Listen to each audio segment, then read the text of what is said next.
I was not a leader. I was one of the minions who helped other people and recruited people in my class to join, but I wasn't, on any of the committees that ran the free speech of Mario and some of the people that you heard about. But I was one of the first people to sit in front of the police car.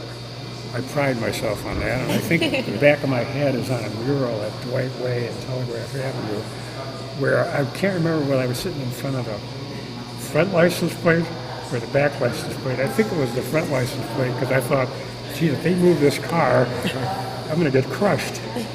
Fortunately, about 300 other people joined me in blocking the car.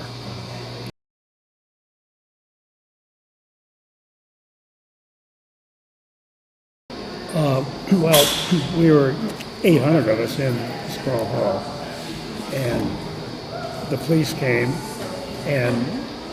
up to each one of us, and the newspapers were making a big thing out of it.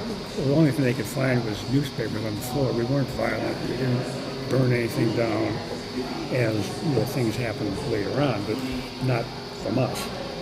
And all they could find was newspapers that were on the floor and papers on the floor. Well, those papers came from the police who were holding up cards in front of us. But when we got arrested, they carried us out, and they put us in paddy wagons.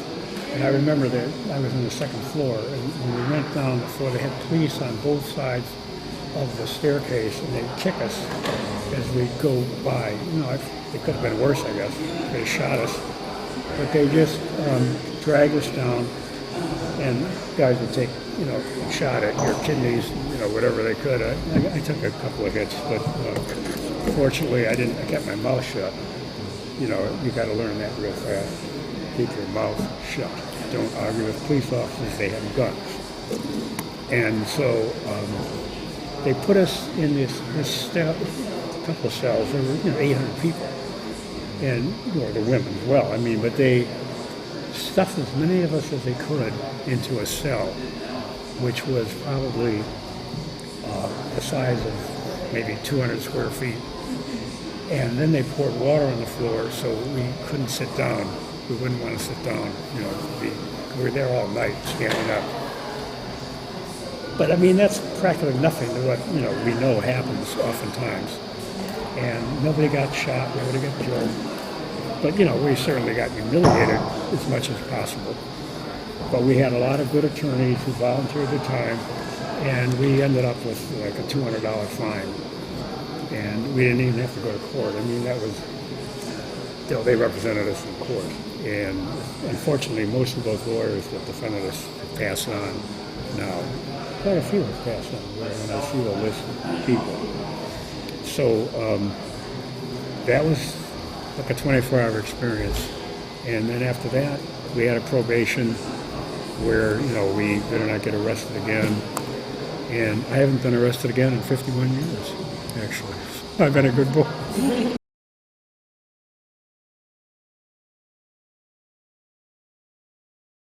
Well, when I was in the free speech movement, I became familiar with a guy named Jerry Rubin, which you may have heard of. He was an agitator, and he was in Chicago 7 when they had the riots in Chicago. The guy was killed on Wilshire Boulevard, hit by a car, believe it or not, Jerry Rubin. And with him, we helped organize the first Vietnam Day teach-in in Berkeley campus. We had people like Isaac Deutscher, who was a Marxist scholar from England. We had Norman Thomas, who was a socialist. We had a couple of authors whose name escapes me for the moment. But we ended up having probably 35 speakers. It was a tremendous success. And I think it's set the tone for more teaching across the country, from Columbia University to even the Midwest. But the Midwest is slow to catch on. It's the coast, this coast or the other coast. And we're on the left coast. Emphasis on left. Stick up for what you believe. Be informed about what you believe. Don't act on emotions. I mean, emotions certainly play a role, but you really want to know your facts. You want to be able to explain what you're doing to people, and hopefully they will follow you. If they sound like you're making sense. And if you do some things wrong, admit that you do those things wrong. I mean, or say things that are wrong. And if you say, I think I made a mistake, people will respect you for that. And they, a person who never makes mistakes, I mean, that's ridiculous, because that's not the life we live.